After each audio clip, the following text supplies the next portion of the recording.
Accident of the day की। KPIT take में हुआ है बड़ा एक्सीडेंट और शेयर करीब करीब 17% नीचे इस समय ट्रेड कर रहा है। एक बार दिखा दीजिए स्टॉक प्लीज।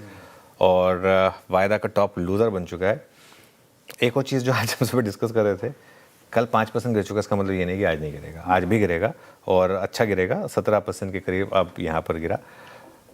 क्या है चिंताएं और क्या कहा है कंपनी ने, ये समझते हैं आशीष से। आशीष बताइए। बिल्कुल ठीक। एक्सीडेंट, कल की कमजोरी के बाद 16% का दबाव और इनफैक्ट अब इसने आज अपने ईयर लोज भी छुए।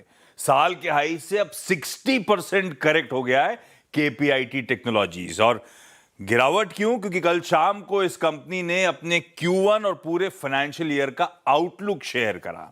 क्या कहता है वो आउटलुक?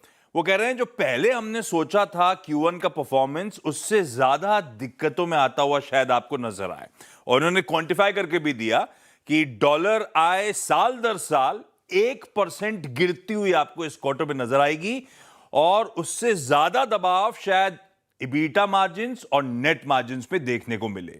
और इसके पीछे का कारण वो बता रहे हैं कि इनके कुछ यूरोपियन OEMs हैं जिन्होंने रिसेंटली कुछ वार्निंग्स प्रॉफिट की दी थी, एडवर्स बिजनेस आउटलुक शेयर करा था और पिछले कुछ हफ्तों में वहां से आने वाले बिजनेस में उनको खामियाजा देखने को मिला है और इसीलिए इस तरह की दिक्कतें सामने आई हैं। आगे कैसा पूरा फाइनेंशियल ईयर पैन आउट होगा, वो कह रहे हैं H1 तो दिक्कतों में आएगा, यानी कि Q1 और Q2 अनसैटिस्फैक्टरी परफॉर्मेंस एक्सपेक्ट करिए। पर ये कह रहे हैं कि हमारे बाकी बिजनेसेस, ट्रक्स का, ऑफ हाईवेज का, यूएस, कोरिया, इंडिया जैसी ज्योग्राफीज वो अभी भी बेहतर कर रही हैं। तो हम होपफुल हैं H2 में हालात पटरी पे आएंगे। और उसमें भी ये कह रहे हैं कि Q4 में शायद सीक्वेंशियल ग्रोथ लौटती हुई नजर आए।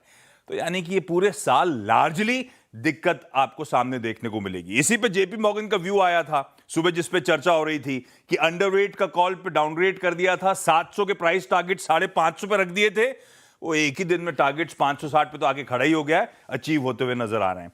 उनका कहना है कि ये BMW और फोक्सवैगन का इशू है और BMW की इंपॉर्टेंस समझिए, इनके कुल आय का 12% रेवेन्यू उस इकलौते क्लाइंट से आता है। इन्होंने उनके EPS को डाउनग्रेड करा, जो वैल्यूएशन मल्टीपल्स देते थे उसे डाउनग्रेड करा।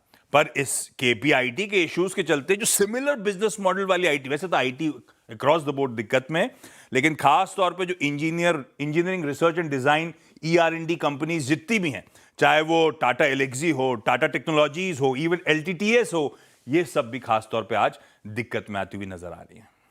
ओके, चलिए, तो ये इस समय केपीआईटी टेक की दिक्कतें और आईटी की दिक्कतें खत्म ही नहीं हो रही हैं। चलिए एक काम करते हैं।